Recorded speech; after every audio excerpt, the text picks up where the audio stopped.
하나님 너무나 감사합니다. 오늘도 저희의 찬양을 받아주시고 영광 받아주시오니 하나님 감사합니다. 이제 찬양에 합당한 삶을 살아갈 수 있도록 성령님 저희 안에서 역사하여 주시옵소서. 이 시간 말씀 주십니다. 살아계신 주님의 음성을 듣는 가장 귀중하고 복된 시간 되게 하여 주시옵소서. 하나님 말씀 들을 때에 저희들 안에 있는 모든 질병이 다 치유함받게 하여 주시옵시고, 또 말씀 들을 때에 그동안 주님 앞에 간구하며 부르짖었던 기도의 응답으로 이 말씀 듣게 하여 주시옵소서. 성령님 저희와 함께 하여 주시고 역사하여 주시옵소서. 주 예수 그리스도의 이름으로 기도드리옵나이다. 아멘. 우리 내성마비 시인이시죠. 김준엽 시인의 내 인생에 가을이 오면이라고 하는 시가 있습니다. 그 시는 이렇게 끝이 납니다. 뒷부분에 가면 내 인생에 가을이 오면 나는 나에게 어떤 열매를 얼마만큼 맺었느냐고 물을 것입니다. 그때에 자랑스럽게 말할 수 있도록 내 마음밭에 좋은 생각의 씨를 뿌려놓아 좋은 말과 좋은 행동의 열매를 부지런히 키워야 하겠습니다.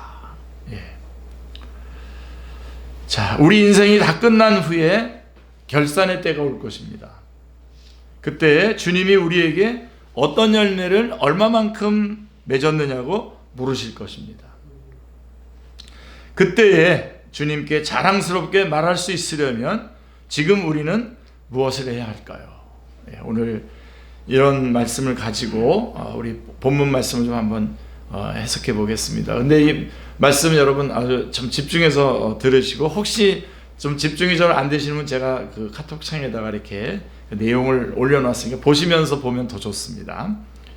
자, 33절 말씀을 보십시오. 오늘 자, 다른 비유를 들으라. 한 집 주인이 포도원을 만들어 산 울타리를 두르고 거기에 즙 짜는 틀을 만들고 망대를 짓고 농부들에게 새로 주고 타국으로 갔더니, 이렇게 되어 있습니다. 자, 한 집 주인이 포도원을 만들었습니다. 자, 여우가 들어와서 포도나무를 짓밟지 않도록 산 울타리를 둘렀고요. 그 다음에 포도주를 쉽게 제조할 수 있도록 즙 짜는 틀도 만들었습니다. 그리고 포도서리 하러 오는 도둑들을 감시할 수 있도록 망대를 세웠습니다. 다 준비됐습니다. 주인은 포도원에 필요한 일체의 시설을 완벽하게 구비했습니다. 이걸 뭐라 그러죠? 풀옵션. 완벽히 다 구비했습니다. 자, 길거리에 나가보니까 직장을 잃고 빈둥거리며 손가락만 빨고 있는 사람들이 부지기수였습니다. 이것을 본 주인은 그들을 그 농부로 고용을 했습니다. 자, 농부들은 모든 것이 완비된 최신식 포도원에서 열심히 일하기만 하면 얼마든지 크고 아름다운 열매를 맺을 수 있었습니다. 자, 얼마나 감사한 일입니까? 그렇죠? 게다가 주인은 농부들을 믿고 포도원 운영을 그들에게 다 맡기고 먼 타국으로 장기 출장을 떠납니다. 거의 무제한의 재량권이 주어졌습니다. 다만 하나만, 여러분들도 요거 기억하셔야 됩니다. 다만 주인과 약속한 한 가지만 잘 지키면 됐습니다. 한 가지만. 그 약속이 뭐죠? 한 가지. 열매를 거둘 때가 되자 이제 포도원 주인은 농부들과 약속했던 세를 받고자 종들을 보냈어요. 포도원에. 그러니까 이 세는 포도원 주인과 농부들 간의 관계를 나타내는 표지입니다. 포도원이 자기 것이 아니라 주인의 것임을 인정한다는 뜻입니다. 그런 의미로 세를 받는 겁니다. 지금. 자, 여러분들도 이거 잘 기억하셔야 돼요. 자, 주인이 농부들에게 세를 바치도록 한 것은 이것으로 부자가 되려고 하는 게 아닙니다. 그래서 세를 받아서 그걸로 이렇게 부자가 되려는 것이 아니었고요. 이것을 통해서 농부들과의 관계의 끈을 계속 이어가기 위해서였던 것입니다. 세를 받음으로써 그분들이 그 포도원이 자기 거가 아니라 주인 거가 있고 주인은 나고 그래서 그 관계를 계속 이어가려고 했던 것이죠. 주인은 농부들이 즐거운 마음으로 열매를 바치리라고 기대를 했습니다. 이런 거 보면 농부들도 열매를 맺은 건 분명한 것 같아요. 자, 그런데 여러분, 농부들의 반응이 어땠습니까? 오늘 본문 읽어드렸지만 여러분 정말 민망스럽죠. 거기 35절 36절에 보시면 농부들이 종들을 잡아 하나는 때리고 심히 때리고 하나는 죽이고 하나는 돌로 치고 첫 건을 또 다른 종들을 처음보다 더 많이 보내니 그들에게도 그렇게 했다 그랬어요. 그들에게도 똑같이 때리고 죽이고 돌로 쳤다 이겁니다. 농부들의 반응은 주인의 기대와 정반대였습니다. 약속했던 세를 바치지 않았을 뿐만 아니라 종을 잡아서 심히 때리고 심지어 죽이기까지 했습니다. 여러분, 만약 제가 주인이었다면 당장 경찰에 연락을 해서 마땅한 조치를 취했을 것입니다. 저 더 심하게 썼었어요. 처음에는 다 그냥 박살을 내려고 그랬다 그렇게 했었는데 여기 그래도 줄여서 마땅한 조치를 취했을 것입니다. 정경 한 대대를 불러가지고 박살을 냈겠죠. 그런데요, 여러분, 고개를 갸우뚱하는 일이 일어나요. 이걸 읽으면요. 포도원 주인은 어떻게 했습니까? 자, 너그러운 주인은 또 다른 종들을 보냅니다. 아마도 이번에는 좀 경력이 있는 노련한 종들을 모았을 것이고 팀으로 보냈어요. 더 많이 보냈어요. 하지만 결과는 다르지 않았습니다. 이 포도원 주인의 종들의 직업이 제일 위험한 직업인 것 같아요. 갔다가 바로 죽으니까요. 자, 도대체 여러분, 농부들이 왜 이런 못된 짓을 벌이는 것일까요? 이 삼각입니다. 삼각. 첫 번째, 이 농부들이 왜 이런 짓을 벌였냐? 첫 번째, 망각. 은혜를 망각했기 때문에. 은혜를 망각한 거예요. 농부들은 처음에는 주인이 일할 수 있는 모든 환경과 기회를 준 것에 감사하는 마음이 있었어요. 분명히 있었습니다. 하지만 시간이 점점 지나자 점점 자신들이 받은 은혜를 당연한 것으로 여기기 시작했습니다. 은혜를 망각하니까 감사가 사라지고 말았어요. 망각했어요. 벌써부터 자기에게 적용하시면서 들으면 뭐 더 은혜롭죠. 그 다음에 두 번째로 이 포도원의 모든 소출이 자신들의 땀의 대가라고 착각했어요. 이번에는 이게 물론 열매를 맺기까지 농부들의 여러 수고가 있었죠. 그건 맞습니다. 자, 그러나 여러분, 그것이 어떻게 전부 다 자신들의 공로이겠습니까? 자, 포도밭과 그 다음에 산울타리를 치고 즙자는 틀을 만들어주고 망대를 짓고 했던 이런 모든 것들 누가 지어줬습니까? 다 주인이 지어줬잖아요. 주인이 그들에게 환경과 기회를 주지 않았다면 그들은 아무것도 이룰 수가 없었습니다. 근데 이게 다 자기들의 노력으로 된 거라고 착각을 했어요, 이번에. 근데 하나는 이제 또 이게 제일 나쁜데요. 세 번째는 자신들이 포도원을 차지할 수 있을 거라고 환각에 빠졌습니다. 환각에 빠졌어요. 주인은 농부들에게 자유를 주기 위해 타국으로 떠난 뒤에 아무런 간섭을 하지 않았습니다. 이것은 주인의 섬세한 배려입니다. 누군가가 이렇게 시켜준다 그러면서 그 다음에 다 와서 간섭하고 그러면 그냥 안 해버리잖아요, 우리. 근데 이 주인은 너무나 섬세하신 분이라 이분들이 농사의 전문가들도 아닌 것 같아요. 그냥 길거리에서 좀 이렇게 좀 일이 없어서 있는 사람들을 그냥 다 집어넣는 거거든요. 그러니까 많이 그렇게 미숙한 사람들이었을 겁니다. 근데 그거에 대해서 아무런 간섭도 하지 않으면서 일을 할 수 있도록 해주신 겁니다. 그러나 농부들은 이 주인의 배려를 주인에 대한 멸시로 되갚았어요. 이런 물렁물렁한 주인이라면 자기들이 얼마든지 포도원을 뺏을 수 있으리라고 생각을 했어요. 환각입니다, 이거는.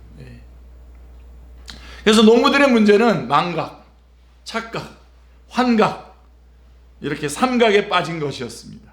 예. 오늘 이것만 남을 것 같아요, 여러분. 설교 끝나고 나면 나중에. 예.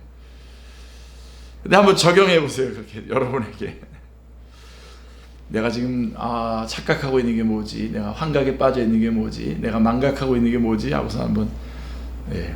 자, 그래서 이 포도원 비유에서 포도원 주인은 하나님을 말하는 겁니다. 그리고 포도원은 이스라엘을 말하는 거고, 농부들은 종교 지도자들을 말하는 겁니다. 그리고 거기 종들은 선지자들을 말하는 거예요. 그래서 하나님께서는 애굽에서 노예 생활하고 있었던 이스라엘 백성들을 젖과 꿀이 흐르는 가나안 땅으로 인도해 내셨지 않습니까? 자, 그들에게 극상품의 포도 열매를 맺을 수 있는 삶의 터전과 자유를 주셨어요. 가나안 땅을 주셨습니다. 이 큰 은혜는 아무리 감사를 표현해도 부족해요. 노예였던 데서 이제 아주 정말 풍족한 자리로 이끌어 주신 거 아닙니까? 아멘. 자, 그럼에도 불구하고, 자, 이제 백성들이, 자, 그렇기 때문에 백성들이 해야 될 일이 뭐냐면 한 가지. 하나님만 예배하고 하나님만 섬기면 됩니다. 아멘. 네. 자, 여러분 요것도 하나 잊어버리지 마세요. 딱 붙잡으세요. 자, 그러나 이내 하나님만 예배하고 하나님만 섬기면 되는데, 이내 이스라엘은 하나님의 은혜를 다 잊어버렸습니다.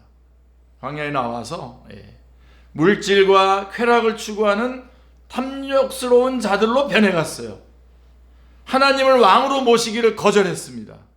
스스로 왕이 되고자 각자 자기의 소견에 옳은 대로 행했습니다. 이에 하나님께서는 수많은 선지자들을 보냈죠. 특별히 열왕기상 열왕기하에 보면 얼마나 이스라엘이 죄악되게 살았으면 많은 선지자들을 보내지 않습니까? 끊임없이 보내서 회개를 촉구했어요. 그러나 이스라엘은 이 하나님의 자비하신 손길을 뿌리치고 도리어 선지자들을 때리고 모욕하고 죽이기까지 했습니다. 자, 우리 포도원 농부 비유 속에서 우리는 지나온 이스라엘의 전체 역사를 한꺼번에 축약할 수 있어요. 자, 그래서 그렇게 이스라엘 역사를 딱 축약하면 바로 이 포도원 농부 비유와 딱 맞아요. 자, 근데 한 번 더 우리 더 깊숙이 좀 들어가 보겠습니다. 자, 뿐만 아니라 이 비유는 우리로 하여금 창세기 2장 3장을 떠올리게 합니다. 창세기 2장과 3장. 자, 하나님께서는 사람들을 위해서 모든 것이 준비된 에덴 동산을 창설하셨어요. 에덴 동산 창설까지 하시고, 그러니까 창세기 1장 2장을 보면요, 계속해서 복을 주십니다. 먹을 것도 주시고 환경도 주시고 또 결혼도 시켜 가정도 주시고 결혼도 시켜주시고 복을 주시고, 거기다가 말씀까지 주세요. 아멘. 이 선악을 알게 한 나무를 먹지 말라. 그럼 이 말씀이 바로 아까 말했던 그 새예요. 그 농부예요. 그러니까 하나님께서 선악을 알게 한 나무 열매를 먹지 말라고 함으로써 하나님과 우리 사이에 하나님은 하나님이시고 우리는 하나님이 아니다.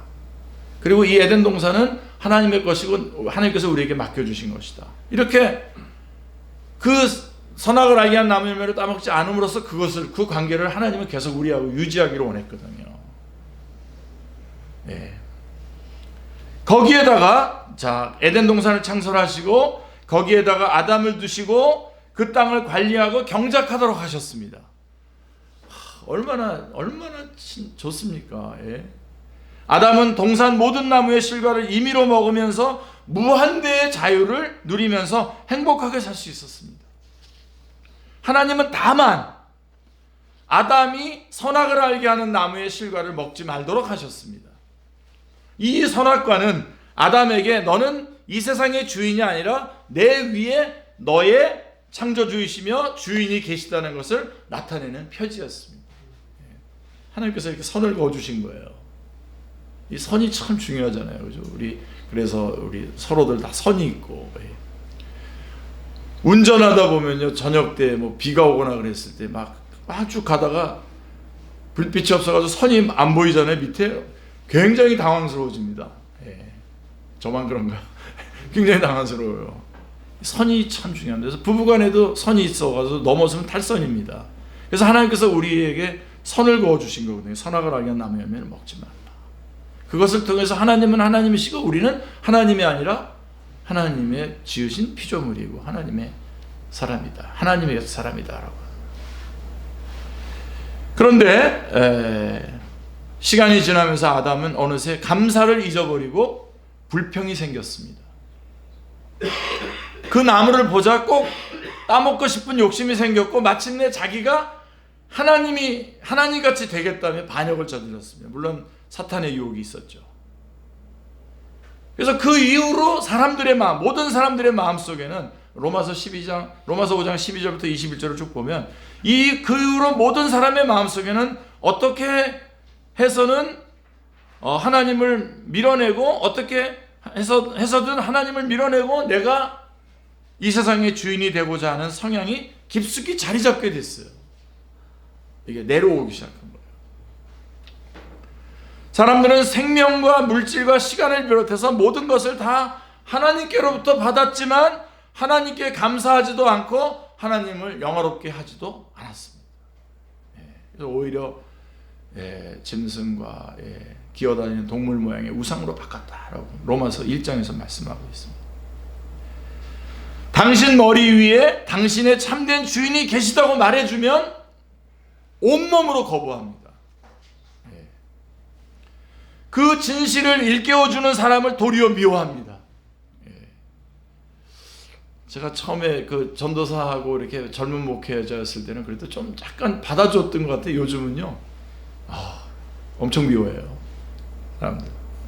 그런 거 말해주면, 내가 하나님인데, 내가 아니라 나의 위에 하나님이 있다고? 뭔 소리 하는 거야? 그것은. 그런 점에서 보면, 모든 인류는, 포도원 비유의 배은망덕한 농부들이고, 하나님께 반역했던 아담의 후예들입니다. 그래서 로마서 3장 23절은 모든 사람이 죄를 범하였으며 하나님의 영광이 되지 못하다. 로마서 3장 10절에는 의인은 없나니 하나도 없도다. 이런 말씀들을 하는 겁니다. 그러니까 세상에서 일어나는 수많은 갈등과 다툼이 바로 본래 자기 것이 아닌 것을 사유화하려고 하는 탐욕에서 시작이 된 거예요. 여러분, 교회 안에 갈등과 분열이 일어나는 이유가 뭡니까? 교회 안에 대부분 본래 하나님의 소유인 교회를 특정인이 사유화하려고 시도하다가 사단이 벌어지는 경우가 얼마나 많습니까? 여러분들은 그런 경험을 못했겠지만 말이에요. 나의 생명, 나의 가족, 나의 직업, 나의 소유, 이 모든 것이 다 하나님이 주신 겁니다. 아멘이죠? 다 하나님이 주신 겁니다. 뿐만 아니라 하나님은 아무 자격이 없는 우리에게 다만 일방적인 은혜로 구원해 주셨고 아멘. 복음을 전하는 사명까지도 줬습니다. 아멘. 얼마나 귀중합니까? 이 은혜를 기억하고 감사하는 사람이 어떻게 감히 딴 마음을 품을 수 있겠습니까? 하나님의 교회를 자기 거라고 생각할 수 있겠습니까? 우리에게 포도원을 주시고 그 속에서 일하며 열매 맺을 수 있는 기회를 주신 하나님께 감사를 드립니다. 할렐루야. 우리가 시간이 흘러도, 여러분, 변함없이 좀 시간이 흘러도 이 감사를 놓치지 않고 꼭 붙들 수 있기를 주님의 이름으로 축원합니다. 기도합니다. 절대로 놓치지 마시기 바랍니다. 자, 그러면 이 포도원 주인은 이 심각한 사태를 어떻게 해결하려고 했습니까? 37절을 보십시오. 후에 자기 아들을 보내며 이르되 그들이 내 아들은 존대하리라 하였더니, 포도원 주인은 마지막으로 아들을 보내려고 했습니다. 자, 지금까지는 종들이 갔기 때문에 농부들이 무시할 수도 있었겠지만 그래도 아들만큼은 존대하리라고 기대했습니다. 저는 이 장면에서 정말 고개가 갸우뚱합니다. 종들 죽였는데 아들까지 왜 보내요? 주인이 굳이 이렇게까지 할 필요가 있었을까? 이것을 생각하면서 많이 울었습니다. 정말 나 같은 자를 위해서 하나님께서 자기 아들을 굳이 이렇게까지 할 필요가 있었을까? 주인이 너무 낙관적이고 순진해서 바보처럼 보이기까지 합니다. 정말. 그런데요, 답은 이거밖에 없어요. 뭐 지금 주인은 지금 합리성과 현실을 따질 여유가 없어요. 지금 주인의 마음은 이거밖에 없어요. 이 돌처럼 딱딱한 굳어진 이 농부들의 마음을 어떻게 다시 돌이킬 수 있을까? 세상에 거기에 관심이 지금 종들 죽어가고 있는데 오직 이 생각뿐이었어요. 한마디로 말하면 주인은 이들을 아끼고 사랑했기 때문에 이 선택을 할 수밖에 없었던 거예요. 사랑했기 때문에. 사랑의 눈먼 주인은 마침내 자기 아들을 그 반역한 농부들에게 보내었습니다. 여러분, 제가 고개를 갸우뚱했다 그랬잖아요. 이게 기독교예요, 여러분. 기독교는 막 가서 막 주인한테 이렇게 막 못된 짓 하고 종들 죽이면 가서 박살내는 게 기독교가 아니라, 그래서 그들을 사랑하시기 때문에 또 자기 아들까지 보내시는 게 이게 기독교라고요. 아멘.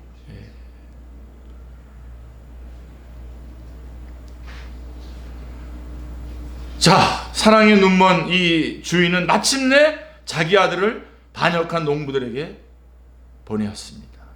자, 이에 대해서 농부들은 어떻게 반응했습니까? 자, 주인의 기대대로 했나요? 38절, 39절에 보세요. 농부들이 그 아들을 보고 서로 말하되 이는 상속자니 자, 죽이고 그의 유산을 차지하자 하고 이에 잡아서 포도원 밖에 내쫓아 죽였느니라. 저는 이 장면에서 또 한 번 고개가 갸우뚱거려져요. 아니, 이 농부들은 정말 이렇게까지 해야 됩니까? 예? 정말 이렇게 착각하고 망각해도 환각에 빠져도 정말 이렇게까지 해야 됩니까? 예? 농부들이 굳이 이렇게까지 할 필요가 있을까요? 해도 너무한 것 아닙니까? 아들까지 잡아 죽이다니요. 농부들이 이렇게 한 것 역시 눈이 멀었기 때문입니다. 그들은 이 좋은 포도원을 통째로 꿀꺽 삼키고 싶다는 탐욕에 눈이 멀었습니다, 지금. 근데 여러분, 과연 욕심대로 포도원은 농부들의 차지가 될 수 있었을까요? 그 대답은 지금 이 말을 듣고 있는 지금 종교 지도자들의 입에서 답이 나왔어요. 41절에 보면 그들이 말하되, 이 종교 지도자들 지금 그들을 향해서 지금 예수님 말씀하신 건데, 그들이 말하되 이 악한 자들을 진멸하고 포도원은 제때에 열매를 바칠 만한 다른 농부들에게 새로 줄지니이다. 그들도 알고 있어요. 이렇게 해야 된다는 걸. 근데 이렇게 하지 않는 게 기독교예요, 지금 여러분. 예수님 그렇게 하지 않으셨어요. 하나님 그렇게 하지 않으셨어요. 농부들이 포도원을 자기 것으로 만들려고 했던 시도는 다 헛된 것이었습니다. 뿐만 아니라 포도원에서 일할 수 있는 특권도 잃어버리고 멸망하고 말았습니다. 그 좋은 특권도 다 놓치게 됩니다. 여러분, 만약에 농부들이 아들을 존대했다면 어떻게 돼요? 거기 영어 성경은 respect라고 되어 있어요. 아들을 존경했다면 어떻게 됐을까요? 본문에 나와 있지는 않지만 우리는 복음 안에서 그 답을 찾을 수가 있습니다. 뭐 성경 전체에서 찾을 수 있겠지만 특별히 오늘 말씀 속에서 이 비유에서 포도원 주인이 보낸 자기 아들은 바로 누굽니까, 여러분? 예수 그리스도입니다. 예수님. 하나님께서는 반역한 세상을 얼마든지 다 쓸어 엎어버릴 수 있으셨습니다. 은혜를 원수로 갚는 죄인들을 당장 심판하실 수밖에 없으셨습니다. 하지만 자비하신 하나님은 오래 참으셨습니다. 여러 번 종들을 보내면서 오래 참으셨습니다. 끝까지 이 인생들을 포기하지 않으셨습니다. 요한복음 3장 16절에 뭐라고 되어 있습니까? 하나님이 세상을 이처럼 사랑하사 독생자를 주셨으니 이는 그를 믿는 자마다 멸망하지 않고 영생을 얻게 하려 하심이라 말씀하고 있습니다. 마침내 외아들을 이 죄 많은 세상에 보내셔서 그를 믿음으로 멸망하지 않고 영생을 얻을 길을 주시고자 하셨습니다. 아멘. 단지 멸망을 그냥 면하는 정도가 아니라 로마서 8장 16절 17절 말씀해 보시면 성령이 친히 우리의 영과 더불어 우리가 하나님의 자녀인 것을 증거하시나니 자녀이면 또한 상속자요, 상속자 곧 하나님의 상속자요, 그리스도와 함께한 상속자니라고 이렇게 말씀하고 있습니다. 우리를 자녀 삼아줄 뿐만 아니라 그 상속자로 삼아주시겠다는 것이었습니다. 예, 하나님의 아들이신 예수님을 믿고 영접한 사람을 하나님께서는 양자로 입양해 주십니다. 그리고 하나님의 나라를 그의 유업으로 주십니다. 예, 농부들이 아들을 영접했다면 틀림없이 주인은 그 농부들을 양자로 삼았을 것입니다. 그리고 그들에게 포도원을 유산으로 나누어 주었을 겁니다. 정말 자기 것들이 되게 해주셨을 겁니다. 주인의 아들을 영접하기만 했다면 바라던 대로 포도원도 얻을 수 있었을 텐데 그들은 왜 이렇게 어리석었을까요? 왜 그랬을까요? 점점점 여러분에게로 이렇게 좁혀가죠. 왜 그랬을까요? 이분들이. 이 농부들처럼 이스라엘은 예수님을 존대하지 않았을 뿐만 아니라 싫어하고 미워했습니다. 내가 주인이 되는 것을 가로막는 방해물 정도로 생각했어요. 예수님을. 마침내 성문 밖에서 성문 밖으로 끌고 가서 예수님을 십자가에 못 박아 죽였습니다. 이 땅에 오신 하나님의 아들을 살해한 이스라엘은 어떻게 되겠습니까? 어떻게 되었습니까? 기원 후 AD 70년에 디도 장군, 로마 장군 디도에 의해서 예루살렘과 성전은 철저하게 파괴됐고 돌 하나도 도리에 남지 않을 정도로 풀져요. 거기 지을 때 거기 중간중간에다가 뭐 금은 보석들을 넣었기 때문에 사람들이 와서 다 무너뜨리면서 그거 다 쪼개가지고 그거 다 꺼내가느라고 돌 하나도 도리에 남지 않았다는 거예요. 완전히 철저하게 망했고 유대인들은 전 세계로 뿔뿔이 흩어지고 말았습니다. 자, 그런데요, 이제 반전이 있습니다. 42절에. 자, 이 이야기는 이렇게 처절한 비극으로 끝나는 것만 같죠. 예. 그러나 아직 끝나지 않았습니다. 42절 말씀을 보십시오. 예수께서 이르시되 너희가 성경에 건축자들이 버린 돌이 모퉁이의 머릿돌이 되었나니 이것은 주로 말미암아 된 것이요 우리 눈에 기이하도다 함을 읽어본 일이 없느냐. 예. 자, 우리 시대의 건축업을 하시는 분들을 향해서 흔히 노가다라고 하는 표현을 많이 씁니다. 노가다. 예. 이건 좀 비하하는 의미가 좀 섞여 있습니다. 근데요, 고대 시대에는 그게 아니었습니다.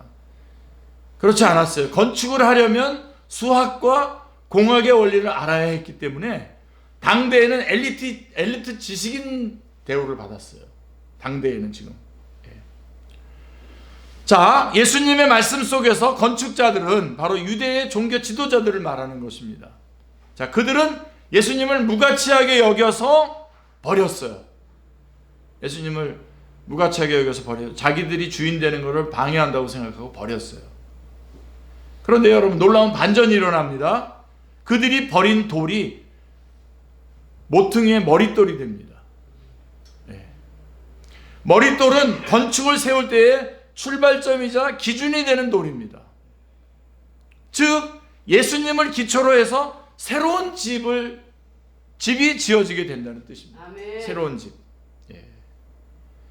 버림받은 돌이 머릿돌이 되다니 참 기이한 일이고 놀라운 일입니다. 자, 이 말씀은 실제로 현실이 됐죠. 자, 예수님은 버림받고 십자가에서 죽임을 당했지만 어떻게 됐습니까? 3일 만에 다시 살아나셨습니다.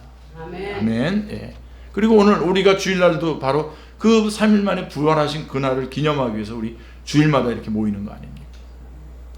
그리고 성령님을 보내셔서 구약시대 이스라엘을 대신할 새 이스라엘, 새로운 하나님의 백성을 탄생시키셨습니다. 아멘. 누구죠? 바로 우리 오늘날 신약의 우리 교회를 말하는 겁니다. 자, 그럼 여러분, 교회의 역할과 사명이 무엇입니까? 43절에 보시면 그러므로 내가 너희에게 이르노니 하나님 나라를 너희는 빼앗기고 그 나라에 열매 맺는 백성이 받으리라. 열매 맺는 백성이 받으리라. 그러니까 이스라엘이 농부들처럼 버렸기 때문에 결국은 예수 아들까지 죽였지만 그 아들이 다시 새로운 공동체를 만들어낸 거죠. 교회인데, 그러면 교회가 해야 될 일이 뭐냐? 그러면서 그 하나님의 나라는 열매 맺는 백성이 받으리라, 이렇게 되어 있어요. 여기서부터 여러분들이 앞에 했던 말씀들을 잘 종합해서 잘 들어보시면 41절에도 그리고 43절에도 열매가 특별히 강조되어 있어요. 열매가요. 자, 이스라엘 백성들은 하나님의 백성으로 택함받은 특권들만 누렸죠. 하나님의 백성으로서 합당한 삶을 살지 않았습니다. 자, 마치 열매 없는 무화과 나무처럼 잎만 무성했지 열매가 없었습니다. 그래서 사실은 그 무화과 나무 저주하는 사건이 그 앞에 나오거든요. 앞에. 그래서 무화과 나무를 저주하는데, 사실은 그건 무화과 나무를 자체를 저주한 게 아니라 무화과 나무로 비유되는 그 이스라엘을 말하는 겁니다. 이스라엘에게 그런 비유를 보여주신 거죠. 하나님께서는 그들에게 수없이 돌이킬 기회를 주셨지만 그들은 끝끝내 거부했습니다. 자, 결국 그들은 하나님의 백성이라고 하는 특권과 영광을 잃어버리고 말았습니다. 자, 이 마지막에 중요한 말씀이 나오기 전에 여러분들이 약간 소강 상태인 것 같은데, 자, 그래서 이제 새 이스라엘인 교회가 옛 이스라엘에게 주어졌던 특권과 사명을 대신하게 됐어요. 그래서 사실 열매를 가지고 여러분 오셔야 돼요, 지금. 그래서 베드로전서 2장 9절 말씀에 보시면, 그러나 너희는 택하신 족속이요 왕같은 제사장들이요 거룩한 나라요 그의 소유가 된 백성이니 이는 너희를 어두운 데서 불러내어 그의 기이한 빛에 들어가게 하신 이의 아름다운 덕을 선전하게 하려 하심이라. 그러니까 우리가 이제 왕같은 제사장들이고 거룩한 나라고 그의 소유된 백성이기 때문에 우리가 이 아름다운 덕, 예수 그리스도의 복음을 전하는 게 우리의 사명이라는 것입니다. 아멘. 자, 그러면 이제 마무리입니다. 우리가 맺어야 될 열매가 뭘까요? 자, 우리가 맺어야 될 열매, 그 사람들이 하나님의 나라에 들어갈 거라고 했으니까 오늘 비유에서 한 가지 이상한 점이 있습니다. 자, 포도원 농부들도 열심히 농사를 지어서 열매를 맺었다는 점입니다. 열심히 맺었잖아요. 그러나 여러분, 주님께서는 그 열매를 열매로 인정하지 않았어요. 그리고 진멸시켜 버렸어요. 자, 잘 보셔야 돼요. 여기서 여러분 정말 우리 교회가 우리 축제교회가 정말 하나님의 교회로 정확한 길을 가기를 원한다면 바로 여기서 이걸 잘 정리하셔야 돼요. 그러니까 열매는 그게 열매가 아닌 거죠. 그렇죠? 주님이 인정하시는 열매는 보이는 열매 그 자체가 아닙니다. 그거가 열매가 아니에요. 주님이 인정하시는 열매는 하나님이 주인이시고 나는 그의 청지기입니다 라고 하는 사실을 인정하는 것. 아멘. 그게 열매예요. 아멘. 그 포도원에 들어가서 세를 내면서 나는 내 주인이 있고 나는 그 주인의 은혜를 받은 자다라고 하는 거를, 그 관계를 인정하는 것. 아멘. 그러니까 여러분 너무 바등바등 살지 마시고요. 때되면 그냥 무거운 마음이 혹시 있더라도 주님 앞에 와서, 네, 제가 하나님 죄인입니다. 하나님께서는 저에게 은혜를 베풀어 주셨습니다. 이 시간 또 주님 앞에 예배 드릴 수 있어서 너무나 감사합니다. 그게 끝이에요. 그게 열매예요. 또한 그리고요, 그 열매를 맺게 해주신 하나님의 모든 은혜에 감사드리는 거, 이게 열매예요. 예. 그리고 더 나아가서 하나님의 아들이신 예수님을 영접하고 그분을 경외하면서, 경외하면서, 예? 아브라함이 자기 아들을 바쳤을 때 하나님께서 다른 거를 바치게 해놓고 뭐라 그랬습니까? 아브라함이 너가 이제 나를 경외하는 줄 알았다 그래요. 그 fear 같은 거예요. 이게 거룩을 말하는 겁니다. 예? 내가 하나님과의 관계에서 하나님이 나를 죄인이지만 사랑하셔서 불러주셨고, 그래서 그것이 감사하고, 그래서 거룩하게 살아가는 것. 아멘. 이게 열매예요. 아멘. 그래서 거룩하게 살아가야지, 무슨 거룩하게 살아가면 뭘 얻으니까 거룩하게 살아, 그런 거룩은 그건 다 나중에 사기가 돼요. 다 문제가 돼요. 제가 마무리 결론할 때 우리 교회 전도사님의 말씀하신 대로 하면, 아주 한마디로 이 열매가 뭐냐, 주님의 몸된 교회에 나와서, 우리 김혜영 집사님도 아까 기도하시던데요, 주님의 몸된 교회에 나와서 하나님 앞에 예배 드리는 것, 이것을 가장 귀중하게 여기는 것. 아멘. 이게 열매입니다. 아멘. 이게 바로 주님을 인정하는 겁니다. 우리가. 아멘. 이게 열매입니다. 하나님의 나라는 이들의 것입니다. 이것이 우리가 맺어야 될 진정한 열매입니다. 아멘. 기도하겠습니다. 하나님 아버지, 너무나 감사합니다. 죄와 사망과 심판과 지옥의 길을 가고 있었던 저희들을 하나님 불러주셔서 하나님의 나라 백성으로 불러주시고, 그것만도 너무나 감사한데 하나님 사명을 맡기시고 하나님의 일들을 감당하게 해주신 것, 하나님 너무나 감사합니다. 올 한 해 내내 주님께서 저희들을 그렇게 인도해 주셨습니다.